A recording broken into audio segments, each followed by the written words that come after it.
Hello students, good morning to all of you. Hope you all are doing very well.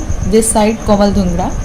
बच्चों आज ना मैं आपको फर्स्ट टॉपिक करा रही हूँ बायो का, दैट इज न्यूक्लिक एसिड. इसमें हम डीएनए के बारे में डिस्कस करेंगे, तो आप थोड़ा ध्यान से समझना. केमिस्ट्री के टॉपिक्स ऑलरेडी हमारे कंटिन्यूटी में चल रहे हैं. अब हम किसके बारे में डिस्कस कर रहे हैं? न्यूक्लिक एसिड क्या होता है. तो बच्चों आप सबको पता है न्यूक्लिक एसिड क्या है. न्यूक्लिक एसिड वो सब्सटेंस है जो क्या करता है, नेक्स्ट जनरेशन में कैरेक्टर ट्रांसफर करने में हेल्प करता है. ठीक है, तो नेक्स्ट जनरेशन में क्या कर रहा है, ये कैरेक्टर ट्रांसफर कर रहा है. तो न्यूक्लिक एसिड को जब बच्चों स्टडी किया जाता है ना, न्यूक्लिक एसिड को जब स्टडी करते हैं तो सबसे पहले हमें ये पता होना चाहिए कि न्यूक्लिक एसिड किससे मिलकर बनता है. तो न्यूक्लिक एसिड के अंदर तीन चीजें आपकी मेन पड़ी जाती हैं. First is your phosphate group.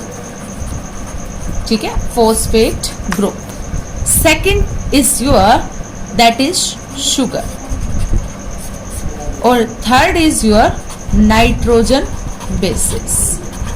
ये न्यूक्लिक एसिड की चैन में प्रेजेंट होते हैं बच्चों, that is your phosphate group, sugar and nitrogen basis.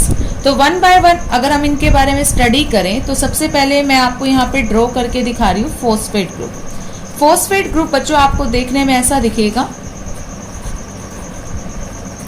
ठीक है, और इसके साथ यहाँ पे आपका ये फॉस्फेट ग्रुप के साथ आपका शुगर होता है.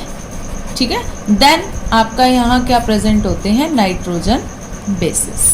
तो ये आपका क्या बताता है बच्चों, आपको अरेंजमेंट बताता है न्यूक्लिक एसिड की चेन की. तो न्यूक्लिक एसिड की चेन को जब भी हम स्टडी करते हैं तो उसमें मैंने आपको बता दिया क्या क्या होता है हमारा. एक तो sugar, phosphate and nitrogen bases. तो सबसे पहले वन बाय वन डिटेल में पढ़ेंगे. तो हम सबसे पहले बच्चों पढ़ेंगे शुगर, क्योंकि डीएनए की स्टडी करनी है तो तीनों के बारे में हमें पता होना चाहिए. तो बच्चों शुगर क्या है, शुगर आपकी यहाँ पे होती है पेंटोज शुगर. नाम से इंडिकेशन मिल जाएगा आपको. पेंटोज का मतलब होता है 5 मेंबर्ड रिंग. ठीक है, 5 मेंबर्ड रिंग होती है यहाँ पे शुगर की. तो शुगर में 5 मेंबर्ड रिंग जो आपकी होती है, आपने जैसे केमिस्ट्री में भी पढ़ा है, 5 मेंबर्ड रिंग को हम ऐसे रिप्रेजेंट करते हैं. तो ये आपको क्या बता रहा है कि हमारे पास पेंटोज शुगर है. और शुगर के भी यहाँ पे कितने टाइप्स हैं आपके, 2. ठीक है, अगर आपसे कोई पूछ ले शुगर के कितने टाइप्स हैं तो आपको कितने बोलने हैं, 2. एक होती है बच्चों राइबोज शुगर. ठीक है, एक होती है डीऑक्सी राइबोज. तो शुगर बेसिकली यहाँ पे कितने टाइप की आपकी, 2. One is ribose, one is deoxy ribose. Ribose sugar आपको याद रखनी है, जैसे कि हमें पता है एक जेनेटिक मटेरियल आरएनए होता है और एक जेनेटिक मटेरियल डीएनए होता है.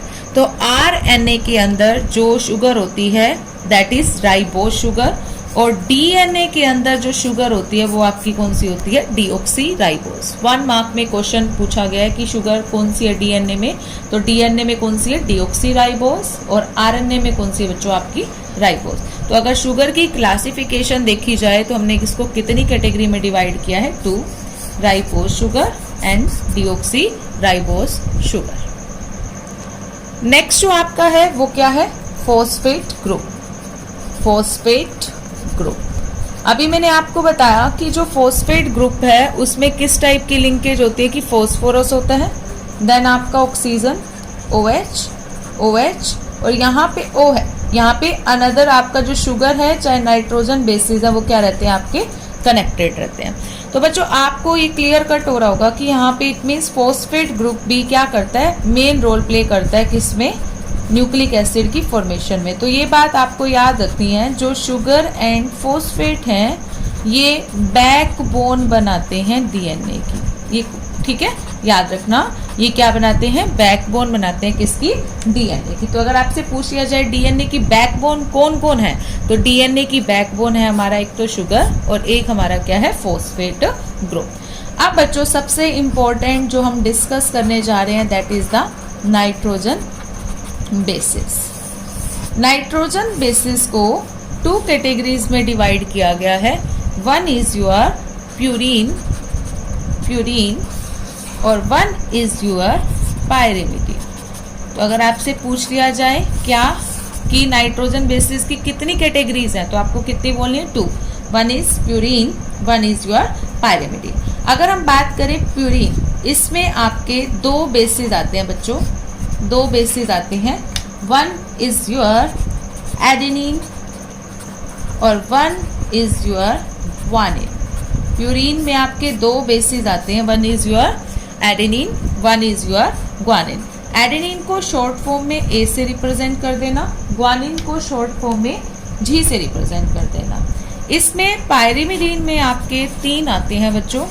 One is cytosine, one is thymine और वन इज यूरेसिल। ओके, तो आपसे पूछ लिया जाए पायरिमिडीन के अंदर कितने आते हैं, तो आपको बोलना है 3। One is cytosine, that is represented by C, T and U. तो आपको पता चल गया नाइट्रोजन बेसिस को कितनी कैटेगरी में डिवाइड किया गया? 2। One is purine, one is your pyrimidine. Purine 2 है, पायरिमिडीन 3 है। क्लियर?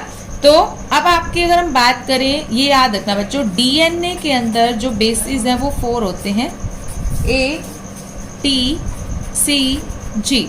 एडेनिन, थायमिन, साइटोसिन और ग्वानिन।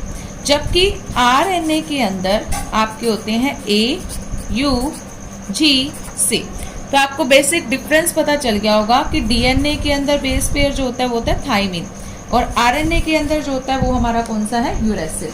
तो इस बात को याद रखना है, मोस्ट ऑफ स्टूडेंट्स को पता ही नहीं होता कि क्या डिफरेंस है। तो डिफरेंस आपको क्लियर कट हो गया होगा कि डीएनए के अंदर जो बेस पेयर है that is the thymine different है और आरएनए के अंदर आपका कौन सा है?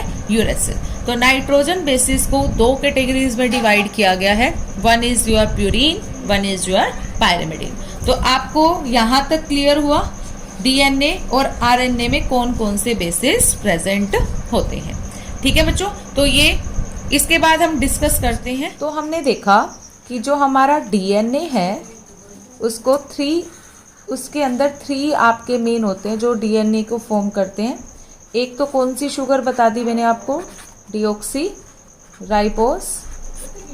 एक हमारा आपको बताया दैट इज फॉस्फेट ग्रुप और third is your nitrogen basis.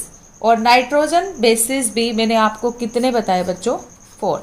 एक तो था ए, जी, सी और T. Thymine is replaced by uracil in RNA.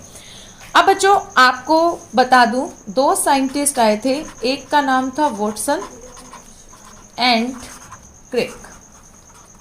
इन दोनों ने एक्सरे स्टडी की थी और एक्सरे स्टडी करके डीएनए का स्ट्रक्चर बताया था जो आज तक कोई नहीं बता पाया था इससे पहले।